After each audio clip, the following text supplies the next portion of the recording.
Hi, this is Chrissy from Hang to Dry Applique, and we're here today to bring you the instructions for our Advent Pockets, which if you're a member of Applique Forum, you can download for free this month.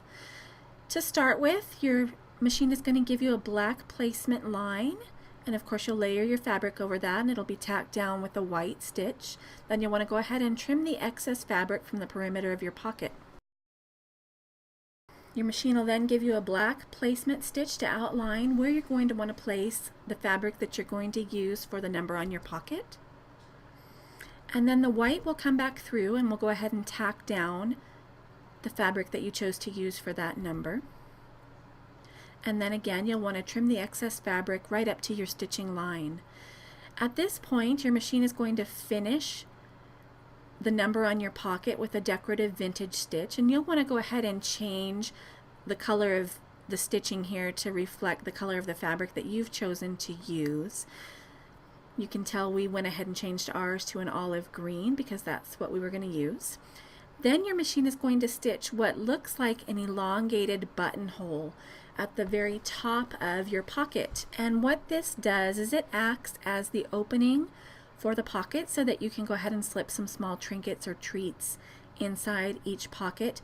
And in essence, it's kind of just a big buttonhole. You can see that it finishes with a satin stitch, and that creates the opening for your pocket. From that point, you're going to remove the hoop from your machine, use some sticky spray, and you're going to adhere the fabric that you're going to use as the back of your pocket to the underside or the back side of your frame. So what you're doing is you're covering up the back side of your work. We like to use Osnaburg for the back of our pocket, but you could use a coordinating quilter's cotton, or you could use muslin or scraps of denim. Really anything is just fine for that. So you'll want to go ahead and layer that over the back of your pocket as shown here, and it's going to be on the back side of your stabilizer. At that point, you're going to go ahead and put the hoop back on your machine, and a gray stitch will come along to tack down the back side from the front side of your project.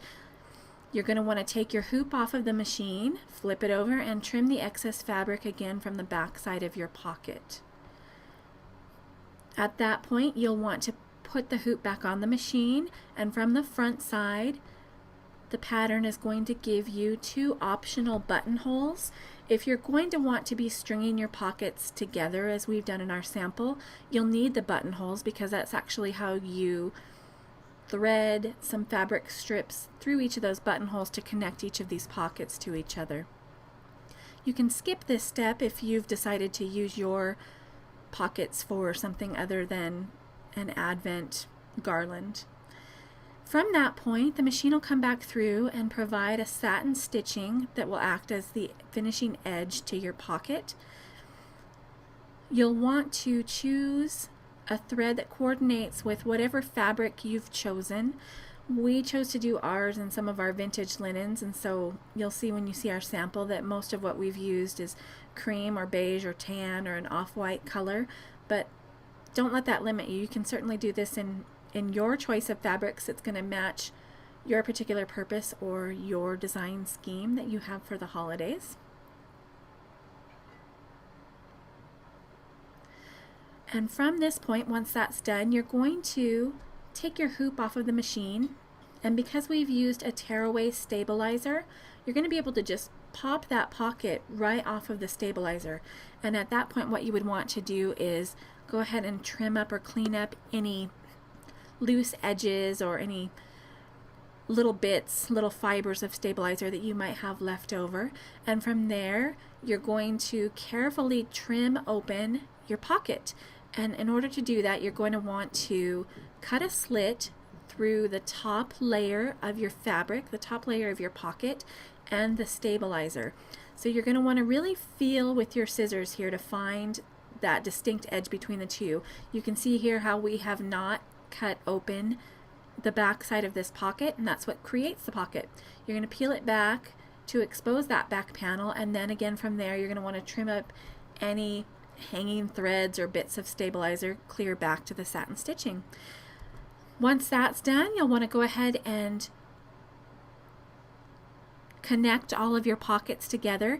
Just go ahead and thread some scraps that you might have. We use a lot of Osnaburg, or little scraps that we might have left over from trimming our appliques. Tie those into little knots that you've threaded through the buttonholes. And a good tip on how to get those buttonholes open, because I neglected to take a picture of that, is to use an X-Acto knife and just go ahead, put your pocket down on a self-healing mat like you would use with your rotary cutter. Use an X-Acto knife or just a really small pair of scissors and go ahead and make a slit right there through your buttonhole, right on the inside of that, and trim it back to the satin stitching, and then go ahead and thread these little bits of fiber through each of those pockets to connect them all together. And whatever looks good to you is fair game. There's really no rhyme nor reason to that. It's just a matter of what you think looks good. From that point, we filled our Advent pockets with things like a scripture verse on certain days, or if we had a date planned to go to the Nutcracker, we stuck some tickets in there. The day that we were going to trim our Christmas tree, we stuck a new ornament in there. The day that they would make their wish lists for Santa has a pencil in it. A cookie cutter, some new mittens for the day that we're going to go sledding, just little bits and pieces of tradition that we thought would be fun to share with the kids. And we hope that you enjoy these Advent Pockets. Remember that if you're a member of Applique Forum, you can download those for free during the month of December 2011 on the forum. Thanks so much for your support of Hang to Dry.